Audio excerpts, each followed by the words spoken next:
Hi, and welcome to this video in the series of how to use PSec GEARS for fixed income analysis in South Africa.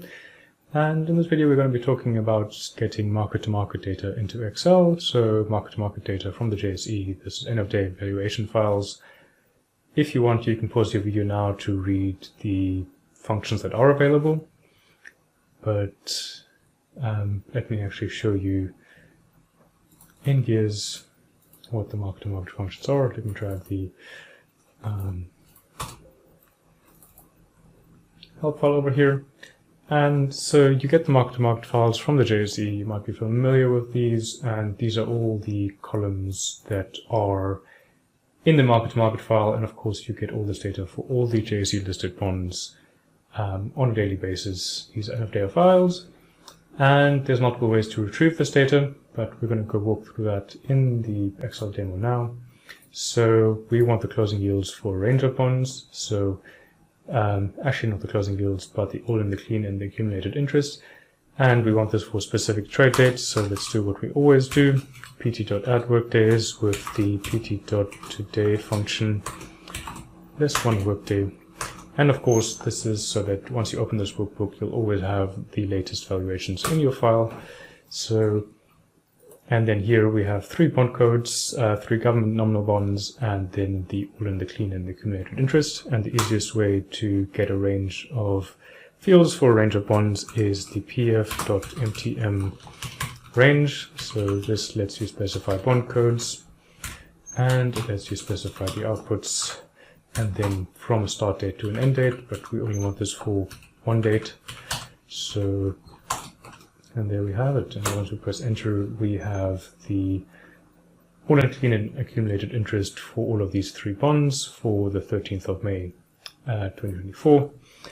And in the same way, where we pulled data for one date, we can do the same for a range of dates. So here, let's just reuse this. Remember, always only specify your date in one cell. You can come in here, press enter, and the rest of your cells will update. And then again, pt.add workdays. We want for the last 10 workdays from this date. So less 10, and output, you could put MTM for market-to-market yield, or you can put yield to maturity. Let's go with market-to-market. And then let's generate some trade dates. So pt.workdays.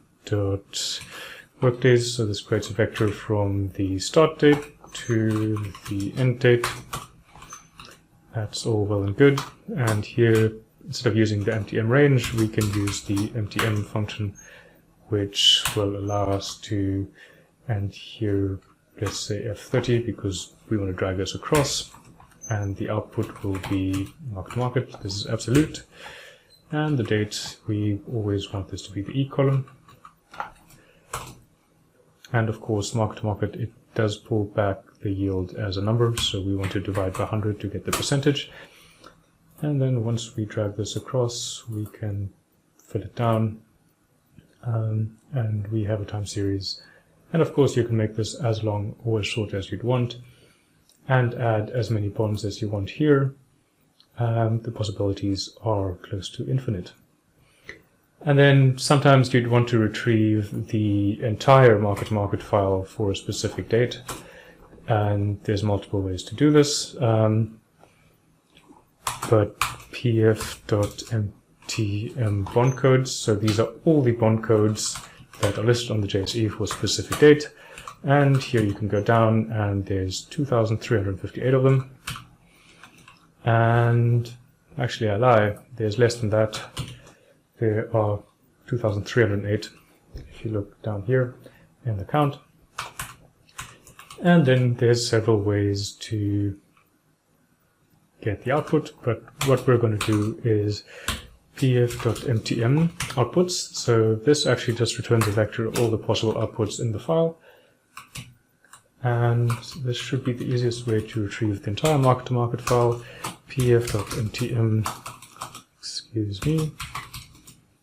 MTM range, and we need to specify the bond codes, and of course that is all of this. And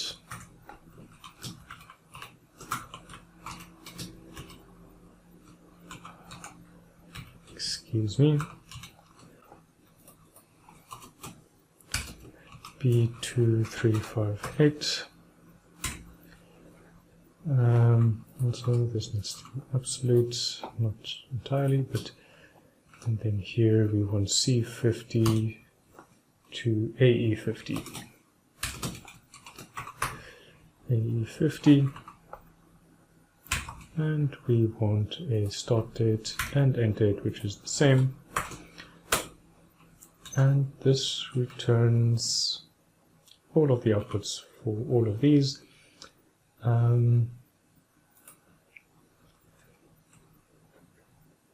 And actually saying that there's multiple ways to do this.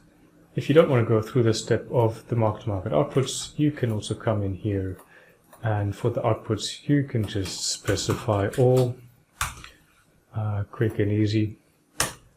And what this does, it actually returns the column names for you. So what you can then do is actually delete this and move this one up. Let's just turn this back to date. But now you have the entire market-to-market file. And this is it for the market-to-market data. Join us again in the next video.